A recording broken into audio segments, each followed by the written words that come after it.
Assalamualaikum warahmatullahi wabarakatuh. Perkenalkan, nama saya Rahmah dari kelas 11 IPS 3. Di sini saya akan menjelaskan mengenai sistem respirasi atau sistem pernapasan pada manusia. Oke, langsung saja simak pembahasannya. Pengertian sistem pernapasan pada manusia. Pernapasan atau disebut juga dengan respirasi adalah sekumpulan organ yang terlibat dalam proses pertukaran gas oksigen dan karbon dioksida dalam darah. Ketika manusia bernapas, berarti sedang terjadi proses masuknya oksigen ke dalam tubuh dan pelepasan karbon dioksida keluar tubuh. Pertukaran antara oksigen dan karbon dioksida tersebut terjadi di dalam darah manusia. Oke, lanjut dengan jenis-jenis pernapasan. Jenis-jenis pernapasan. Yang pertama ada pernapasan dada. Ketika kita bernapas menggunakan dada, yang berperan adalah otot-otot di sekitar tulang rusuk. Otot-otot ini dibagi menjadi dua, yaitu otot tulang rusuk luar dan tulang rusuk dalam. Otot tulang rusuk luar memiliki peran untuk mengangkat tulang-tulang rusuk, sedangkan otot tulang rusuk dalam memiliki fungsi untuk menurunkan tulang rusuk ke posisi normal.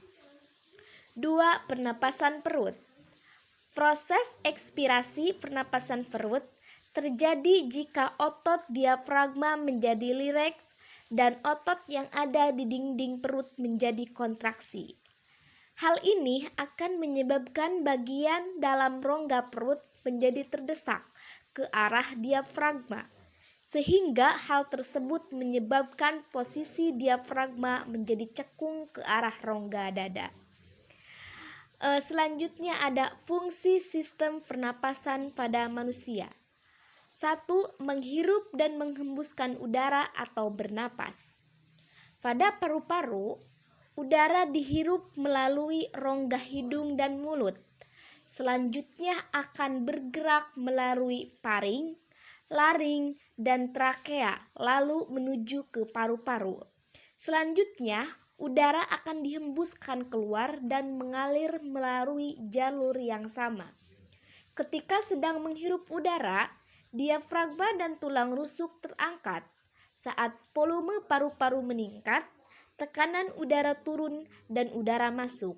Saat menghembuskan nafas, otot-otot menjadi rileks, paru-paru menjadi lebih kecil dan udara dikeluarkan. 2. Pertukaran gas antara paru-paru dan aliran darah. Di dalam paru-paru akan terjadi pertukaran antara oksigen dengan limbah karbon dioksida. Proses ini disebut dengan respirasi eksternal dan terjadi di alveoli. Oksigen yang dihirup akan mengikat molekul hemoglobin dalam sel darah merah dan dipompa melalui aliran darah. 3. Pertukaran gas antara aliran darah dan jaringan di dalam tubuh. Aliran darah akan mengalirkan oksigen ke sel tubuh dan membuang limbah karbon dioksida. Proses ini disebut respirasi internal. Pada proses ini, sel darah merah akan membawa oksigen yang diserap dari paru-paru ke seluruh tubuh melalui pembuluh darah. 4. Menciptakan suara. Udara yang menggetarkan pita suara akan menciptakan sebuah suara. Suara ini dibentuk oleh struktur di saluran pernapasan bagian atas. Selama bernapas, udara akan mengalir dari paru-paru ke kotak suara. Saat manusia berbicara, otot di laring akan menggerakkan tulang rawan arytenoid. Selanjutnya akan mendorong pita suara. Getaran yang besar pada pita suara akan menghasilkan suara bernada tinggi, sedangkan getaran yang kecil akan membuat suara bernada rendah. 5. Mencium bau. Proses penciuman dimulai dengan serat penciuman yang melapisi rongga hidung. Saat udara memasuki rongga hidung, bahan-bahan kimia di udara akan mengaktifkan reseptor sistem saraf. Stimulus ini akan mengirimkan sinyal ke otak. Sinyal tersebut akan bergerak dan dari situlah manusia bisa mengenal bau. Oke, selanjutnya ke organ dan bagian-bagian sistem pernapasan. Organ dan bagian-bagian sistem pernapasan pertama ada rongga hidung. Udara yang berasal dari luar akan memasuki rongga hidung. Di dalam rongga hidung yang berselaput ada kelenjar minyak dan juga kelenjar keringat. Selaput ini berfungsi untuk menangkap benda-benda asing yang masuk ke dalam saluran pernapasan. Di dalam rongga hidung juga ada rambut-rambut kecil dan tebal. Rambut-rambut itu memiliki fungsi untuk menyaring partikel kotoran-kotoran yang masuk ke dalam hidung bersama udara. Selain itu, ada juga konka yang memiliki fungsi untuk menghangatkan udara dingin yang masuk ke dalam rongga hidung. Selanjutnya ada paring atau tenggorokan. Udara yang masuk dari rongga hidung akan melewati tenggorokan. Tenggorokan memiliki dua cabang saluran, yaitu saluran pernapasan dan saluran pencernaan yang terletak di bagian belakang. Fungsi utama tenggorokan adalah menyediakan saluran untuk udara yang masuk dan juga keluar. Di tenggorokan juga ada pita suara yang berguna untuk menghasilkan suara. Jika ada udara yang masuk, maka pita suara akan bergetar dan menghasilkan suara. Selanjutnya ke trakea atau batang tenggorokan. Tenggorokan adalah organ yang berbentuk pipa dan terletak di sebagian leher sampai ke rongga dada. Dinding tenggorokan sangat tipis dan kaku dan ada di dalam rongga bersilia. Silia ini memiliki fungsi untuk menyaring benda-benda asing yang masuk melalui saluran pernafasan. Batang tenggorokan ada di depan kerongkongan. Batang tenggorokan memiliki dua cabang. Cabang dari tenggorokan itu akan bercabang-cabang lagi di dalam paru-paru dan menjadi saluran kecil yang disebut bronkiolus. Pada bronkiolus ada gelembung-gelembung kecil yang disebut gelembung paru-paru atau alveolus. Lanjut ke laring atau pangkal tenggorokan. Pangkal tenggorokan adalah organ pernapasan yang berbentuk seperti saluran dan dikelilingi oleh tulang rawan. Pangkal tenggorokan memiliki tulang rawan yang disebut dengan epiglotis. Tulang rawan ini ada di bagian pangkal laring. Pangkal tenggorokan juga diselimuti oleh membran yang bermakna mukosa. Membran tersebut memiliki epitel berlapis yang cukup tebal untuk menahan getaran-getaran suara yang sampai pada pangkal tenggorokan. Fungsi utama dari pangkal tenggorokan adalah sebagai tempat keluarnya masuk udara dan juga tempat menghasilkan suara. Lanjut ke bronkus atau cabang batang tenggorokan.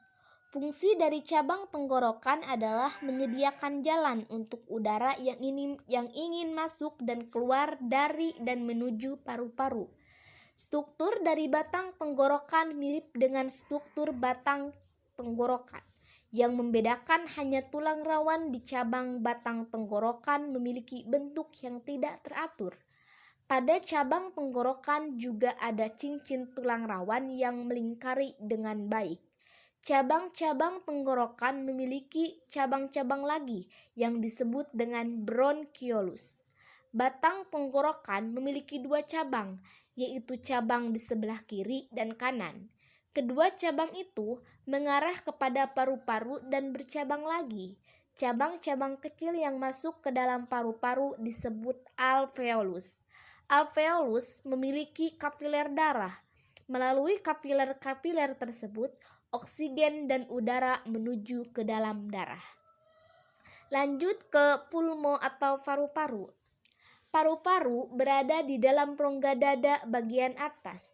Di samping paru-paru ada tulang rusuk dan di bawahnya ada diafragma. Paru-paru terbagi menjadi dua bagian, yaitu bagian kanan dan kiri. Paru-paru bagian kanan terdiri dari 3 lobus, sedangkan paru-paru kiri memiliki 2 lobus saja.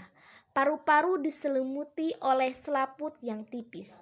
Di dalam paru-paru terdapat cabang dari bronkus, alveolus, dan pembuluh darah.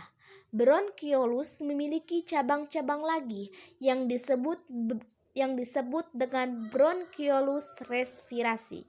Paru-paru menjadi tempat pertukaran oksigen dan karbon dioksida. Lanjut dengan cara memelihara organ pernapasan. Yang pertama ada hindari merokok, yang kedua ada berolahraga, yang ketiga hindari paparan polusi, dan keempat menghindari infeksi. Oke, lanjut ke gangguan pada sistem pernapasan.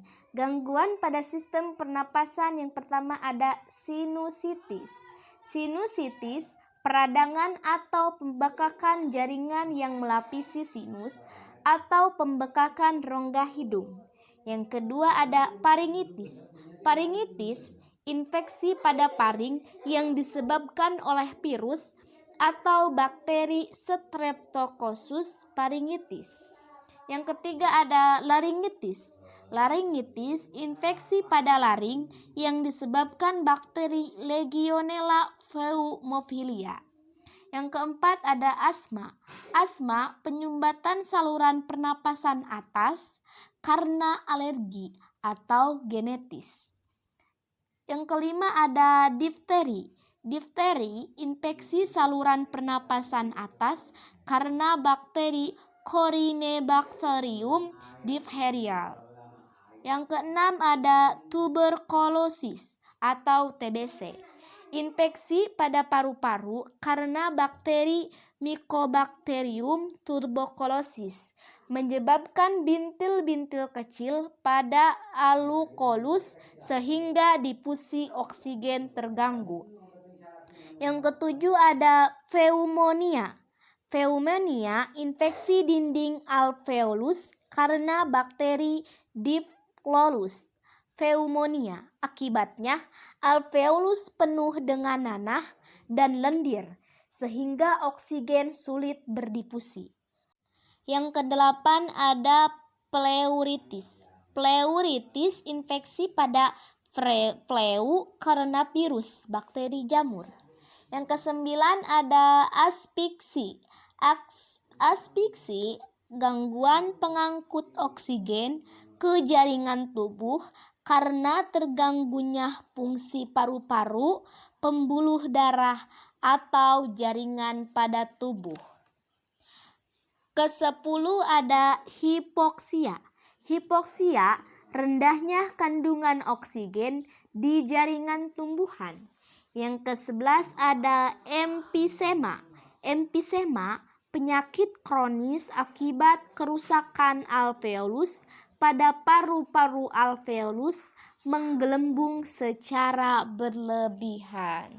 Oke, itu saja tadi pembahasan dari saya mengenai sistem pernapasan pada manusia. Semoga bermanfaat. Terima kasih. Wassalamualaikum warahmatullahi wabarakatuh.